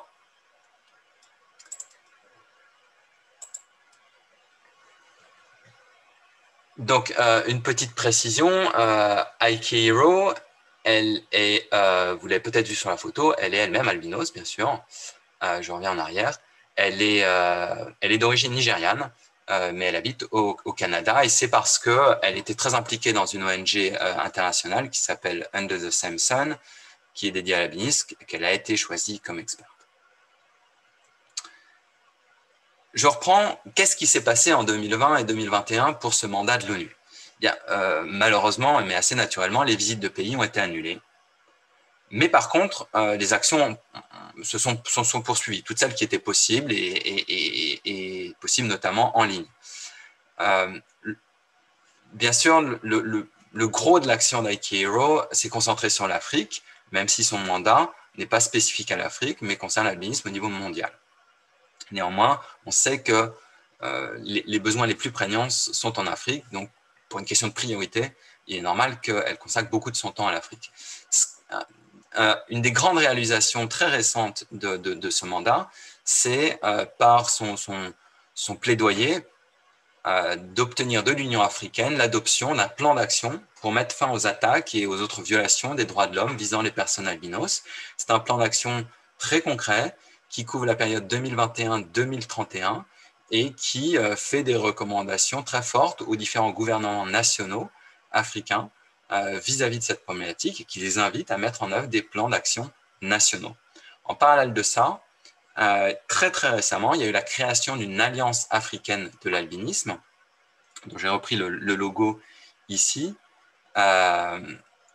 qui a notamment pour objectif de suivre la bonne mise en œuvre de ce plan d'action par l'Union africaine.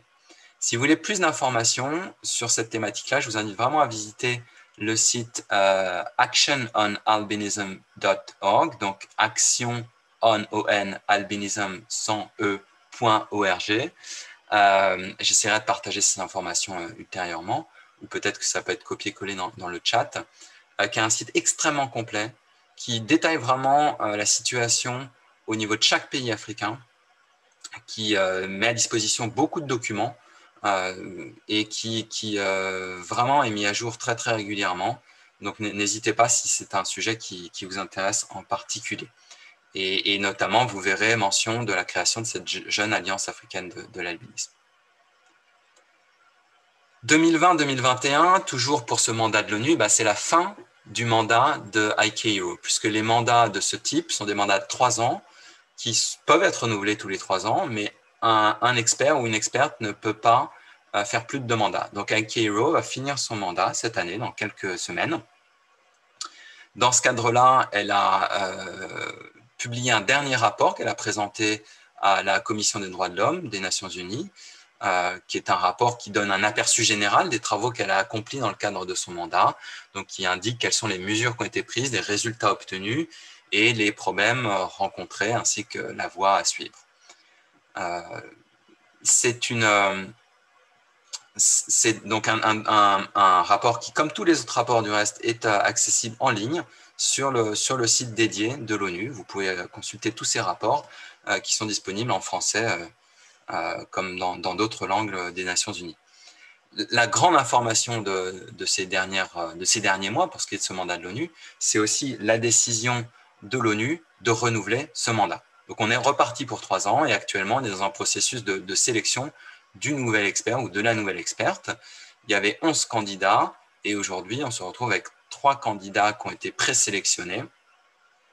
Je ne rentre pas dans le détail, mais j'espère en tout cas que très prochainement, on connaîtra le nom de cet expert ou de cette experte et qu'on pourra poursuivre le travail qui a été engagé de collaboration avec IKERO. Enfin, pour conclure sur ce mandat, très récemment, cette semaine, je crois, a été publié un ouvrage par IKERO et d'autres co-auteurs qui s'intitule « L'albinisme dans le monde à l'aune des droits de l'homme ». C'est en fait une version étoffée d'un rapport qui avait été présenté par IKERO à l'Assemblée générale des Nations unies en 2019 et qui là aussi est disponible en différentes langues et notamment en français. J'ai mis le lien de téléchargement ici, mais je m'assurerai qu'il soit disponible sur le site de Genespoir dans la rubrique Actualité. Donc voilà, j'ai beaucoup parlé de ce mandat de l'ONU parce que finalement ça a été la première concrétisation d'une action au niveau international coordonnée pour l'albinisme. Mais assez naturellement, assez logiquement, il y a une autre approche coordonnée qui doit avoir lieu pour l'albinisme au niveau international si on veut vraiment porter la voix de l'albinisme au niveau mondial. C'est d'avoir une instance qui va coordonner l'action des différentes associations, des différentes ONG qui sont dédiées à l'albinisme. Dit autrement, une alliance mondiale. Parce que l'albinisme, vous le savez certainement, existe partout dans le monde. Et donc, partout dans le monde, on va retrouver des organisations, des associations, des fondations qui s'occupent de l'albinisme et des personnes albinos et de leurs familles. Je dirais que l'ordre de grandeur, c'est à peu près 200-250 associations.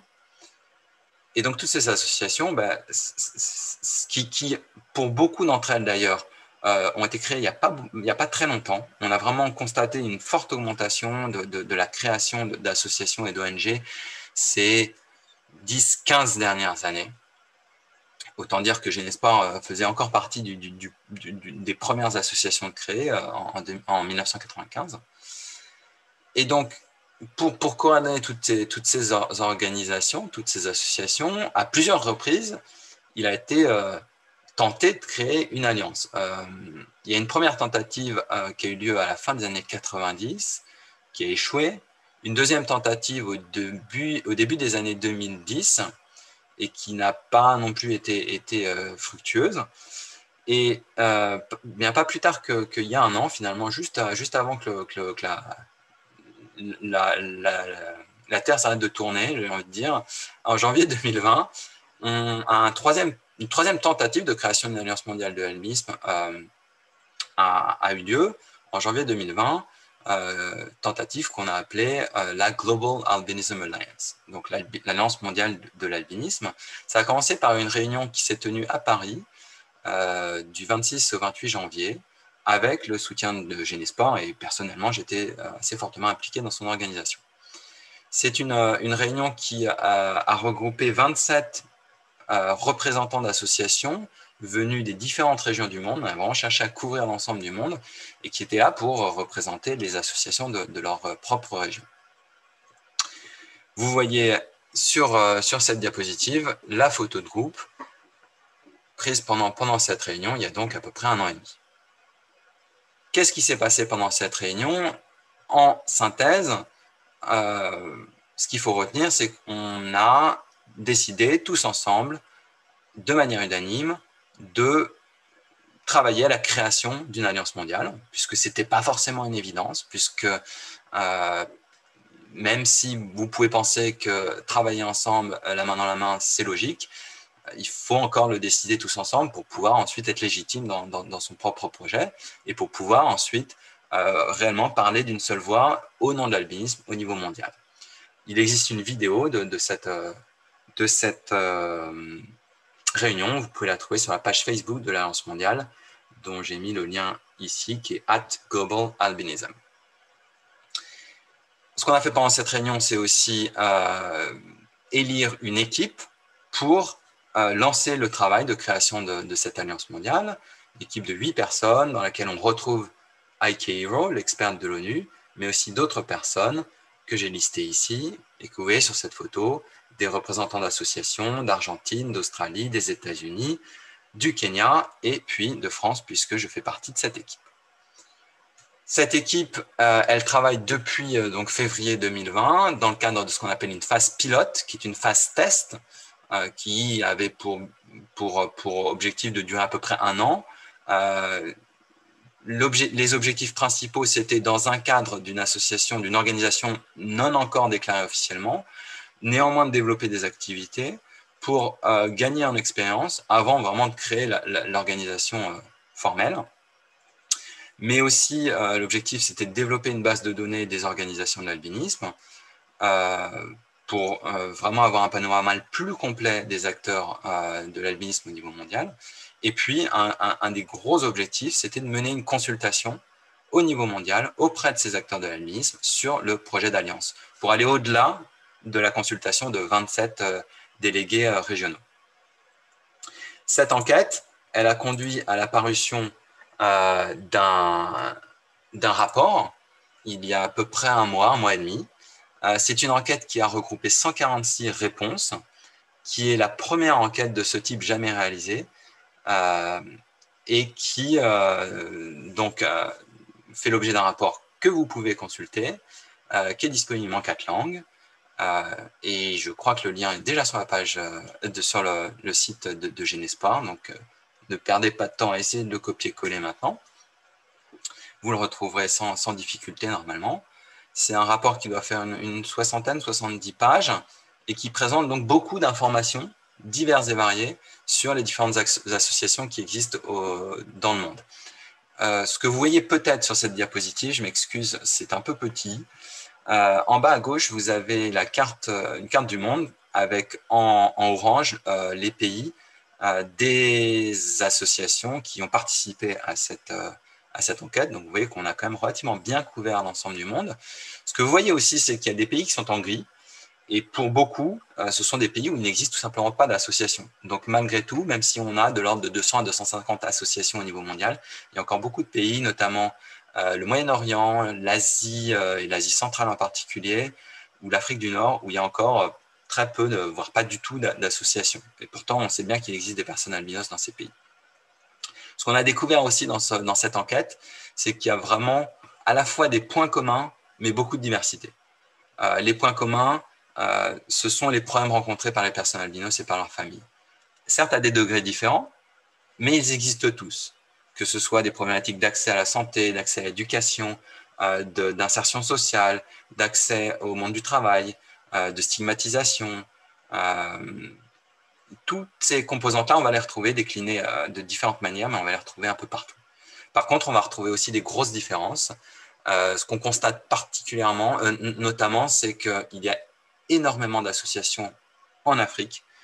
Pour vous dire, sur les 146 réponses qu'on a reçues, je crois qu'il y en a plus de 80 qui viennent d'associations africaines. Ça veut dire que ce sont des associations qui se trouvent dans des pays où il y a plusieurs associations, contrairement à ce qu'on peut connaître dans d'autres régions du monde où il y a une association nationale par pays. Voilà, je ne rentre pas plus dans le détail parce que le temps passe, mais il y a vraiment beaucoup d'informations. Je vous invite à lire ce rapport. Peut-être un petit peu difficile à lire, mais feuilletez-le, mettez-le sur la table du salon, et puis de temps en temps, ouvrez juste une page et vous verrez si ça vous intéresse ce qu'il en est de l'albinisme dans d'autres régions du monde.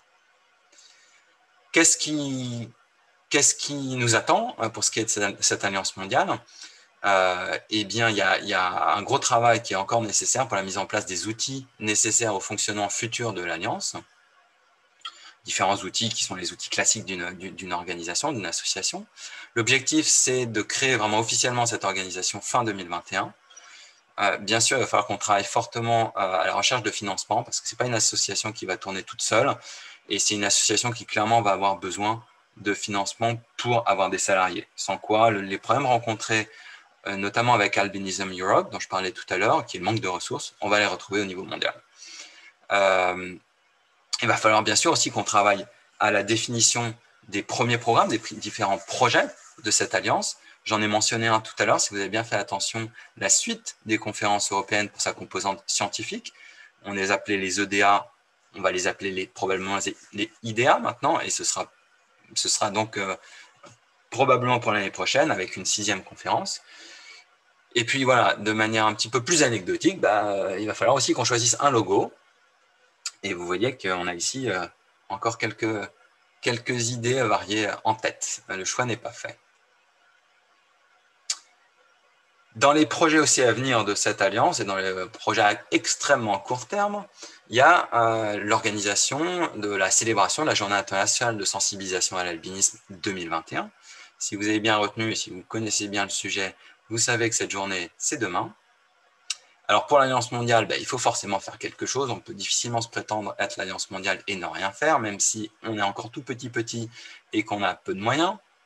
Donc l'Alliance mondiale a concocté pour vous, pour toute personne qui ne sont concernées par l'albinisme, une célébration en ligne qui dure une heure, un tout petit peu plus d'une heure. On verra exactement le moment venu. C'est une célébration qui a un programme assez varié, mais qui va vous permettre de découvrir les activités des différentes associations au niveau mondial. Alors, je vous rassure, on ne va pas avoir 250 associations en une heure qui vont passer à l'antenne, mais voilà, on a sélectionné une vingtaine d'associations qui nous parlent de ce qu'elles ont pu faire cette dernière année. C'est vraiment quelque chose qui, pour le coup, va beaucoup compléter cette présentation. On va parler aussi de l'Alliance mondiale de manière un petit peu plus détaillée que ce que j'ai pu vous dire. On aura aussi une intervention d'Aikeiro, l'experte de l'ONU, et puis quelques musiciens albinos de la scène internationale. Tout ça, ça se passe sur un site internet dont l'adresse est www.albinismday.com. Je vous laisse le temps de noter. Ça a donc lieu demain à 16 h en direct. Je vous rassure, si vous avez prévu de vous balader demain après-midi parce qu'il fait beau, ce sera accessible en replay, toujours sur ce même site.